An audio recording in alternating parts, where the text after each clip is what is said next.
Well, alright now everybody, welcome back to the channel. It's 4th of July this week, and we've been having a little bit of a heat wave now, so I've taken a little time off of the firewood, and luckily I got a lot of wood made early in the season, all throughout last winter and early spring, so I'm pretty far ahead on my wood. So I've been working in that field out there, and if you watched the last few videos, you may have seen I had a little run-in with a tick. Well, I actually had 4 run-ins with a tick, and 2 of them were embedded in my ass. Well, they were actually in my leg, and one of them was right here in my stomach, got underneath my shirt, so maybe I need to duct tape my shirt close, tuck my shirt in or something. I hate to start doing all that, but anyways, that field has just gotten completely out of control. It needs to be cleaned up. Maybe it will be. It's not a big deal, but working out there has been a really big challenge. Once the sun has gotten up and the grass is up to here, and the bugs are out, and the poison ivy's out, the snakes are out, I have been eaten up by bugs. In addition to the ticks that I've had on me, I also had about 6 ant bites each time I went out there the last 2 times. My ankles were itching for almost 2 weeks each time. I had ant bites up here around my waist and everything else.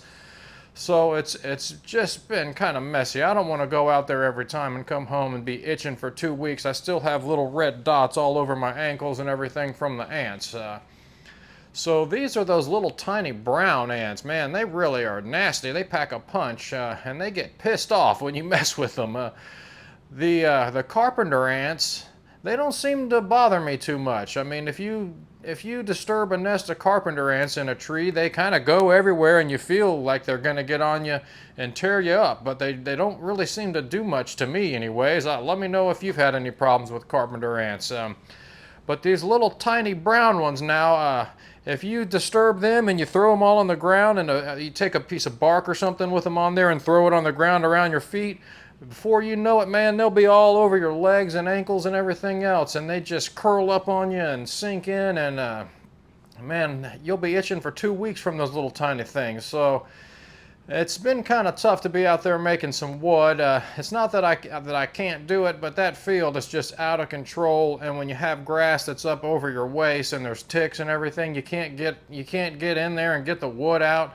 It's covered up. So there's a little bit of wood to be had. I just haven't really been messing with it for a week or so. Just kind of took a little time off from that. But that's what I wanted to get into here next. I just thought I'd give y'all a little update on what I've been doing during the heat wave in here now that I've been letting my wood dry. It's out there stacked in the field and in the sun, just getting nice and sunburned and grayed out and everything. That's something else I wanted to mention. I've done some research on that wood, the way it gets gray, and I'm pretty sure that is from the sun. That's the UV from the sun. So if you're covering your wood and putting it on plastic on top of it, or in a greenhouse or something like that, that really blocks out the UV rays. I mean, if you think about chapstick or something, that's UV protection, and it's almost nothing, and it blocks the UV rays. So I've done some thinking, and I've done some research online, and even like the wood that I put under my deck in like a wood shed that's in the shade, and it just gets ambient light, but it doesn't get sunlight. That wood dries, it dries, but it doesn't turn gray. The wood that's out in the sun and the direct sunlight, that stuff really gets grayed out and bleached out from the sun. And they say that the rainwater helps it. The UV, it bleaches out that lignin in the wood, and the rainwater helps to wash it away, and it intensifies it. But it's really, I think, the UV if you look into that. So I've been thinking about that too. Did some research on that. Well, what else have I been up to?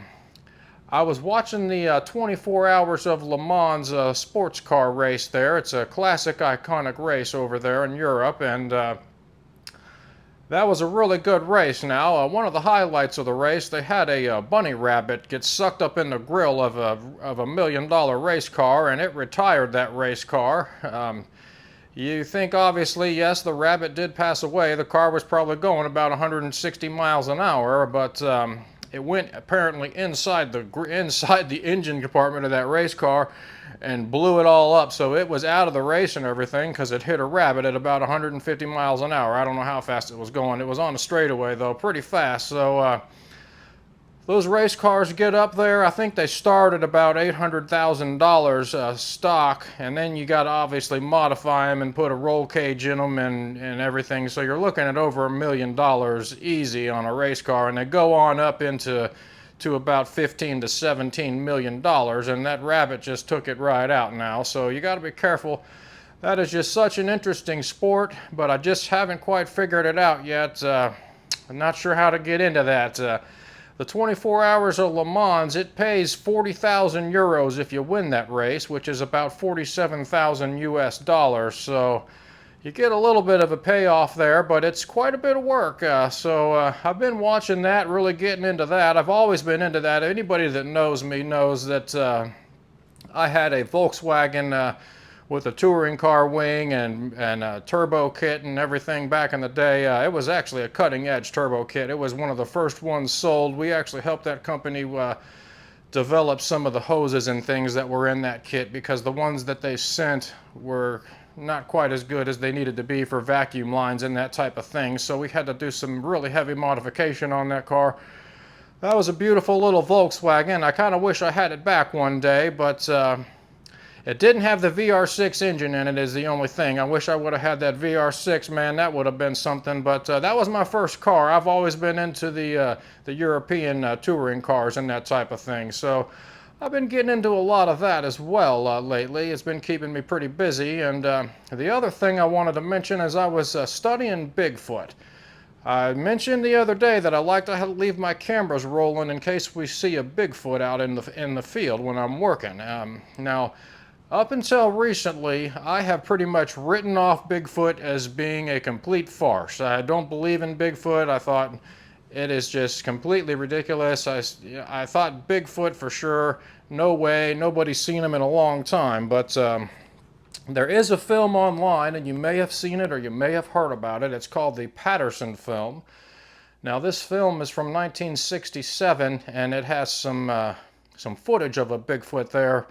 And nobody can figure out how this thing could be faked. If it's in a suit and it's a man-made suit and it's somebody walking, you can see the muscles in its leg, and it's a really good suit if that's what it is. And there's an interview on YouTube with one of the gentlemen that was there the day that it was filmed, and he seems like a pretty legitimate guy or whatever, but you never know with people. So you know, that's one of the most convincing pieces of Bigfoot footage that's out there. And when I saw that, I said, you know, there could be still a Bigfoot out there in the wild. You never know, but they got to be living probably somewhere up north, way up in Canada or the North Pole or something by now. And I've also seen some other people that say they're much more sophisticated than you realize. They can speak telepathically. They know when you're going to be around. They can feel your energy.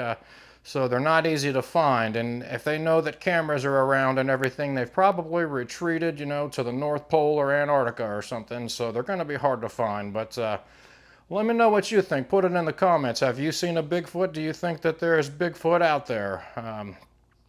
Could be a possibility. I doubt they're going to be in Louisville, Kentucky, though, because it would be kind of hard to hide and get away. But, you know, you never know. They may show up one day. So I've been doing a little research on Bigfoot, and I also saw 2 orca whales kissing underwater the other day, and I watched that footage there for a minute. So all kinds of things going on.